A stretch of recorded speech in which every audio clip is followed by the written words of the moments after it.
Alright, adventurers, as you sit in the bustling tavern, a cloaked figure approaches you. It's the infamous hobgoblin sorcerer, Orville the Red, and he claims to have vital information about the ivory plume of Mott. Huh. Interesting. Yeah, I think I'm more interested in talking to the merchant. You said there was a merchant in the back of the tavern? Yeah, I'm not really interested in the sorcerer either. How about that bard that's back there playing the music? I think he would have some good stories to tell. I'm gonna grab my drink and walk over and talk to the bard. Okay. Let's see what the merchant has to offer, and we'll see what the bard is up to as well. Let's see what their motivations are. I'm gonna roll my Nuul Dice. Let's start with the merchant. Alright, we've got a wing and a bag. Oh cool, what does that mean? The merchant's a little flighty and fearful, but he might be up to bargaining. He might also have a few valuable items with him, but he doesn't seem like he wants to talk that much. So if we want to make a deal with the merchant, we're probably going to need to approach very carefully. Next up, let's see what our bard's up to. Okay, that's a heart and a mist. Oh, nice. What's that combo? So the bard seems friendly and welcoming, but there's a little bit of uncertainty about him. He might share a tale with you, but he seems a little hesitant to reveal too much. You know, it sounds like we could get some information out of that bard. Perhaps I'll buy him a drink.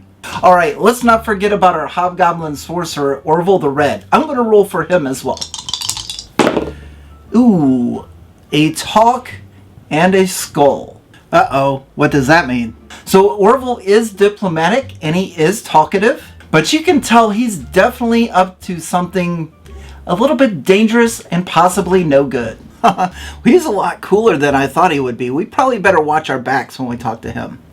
Yeah, no kidding. You know, this is actually pretty cool. I think those dice gave us some really cool characters to talk to. Alright, I've got the drink for the bard, you talk to the merchant, and then we'll leave Orville the Red for last. So now that you've seen the Nuul Dice in action, let's take a closer look. If you were to order these, you're going to get all kinds of different things. We're going to start with this really cool bookmark, and then we're going to open up the bag, and there's a few more things inside.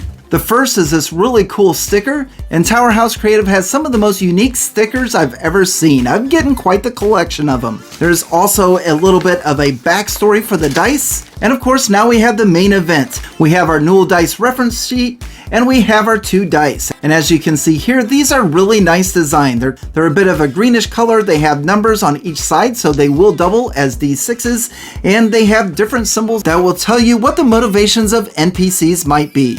And that could be during an improv game or perhaps during some session prep. Now this is quite the reference sheet. As you can see here, this is extremely long, and the other side is also stacked full of content. Now as you get used to playing with these dice, you'll probably be able to pick them up and be able to do a lot of the decisions without the reference sheet, but the reference sheet really has some cool ideas. Now if you just want to roll 1d6, you can use the quick start guide, and as you can see here, we have a bunch of different meanings. So if you need to know what the motivations of an NPC might be, and you roll a 1, which is a skull, that means they'll be hostile or chaotic. A 2 is a wing, which means they're flighty or fearful. A 3 is a bag of money, which can lead to bribery or bargaining. A 4 is the mist. It can mean uncertain or neutral. 5 is a talk bubble, which means they're diplomatic or talkative. And then finally, the number 6 is a heart, means they're friendly or welcoming. But if you roll the 2 together, and then check your reference sheet, then you can get a little bit more detail for the motivations of an NPC. For example, here I rolled a wing and a skull, and if we check the reference sheet, a wing and a skull means that the NPC will run, but attack on the way. They'll run and seek reinforcements or sound the alarm. They could flee at the first sign of danger and will not hold in combat. Let's try a few more. In this one here, we got the talk bubble, which is a 5, and the mist, which is a 4.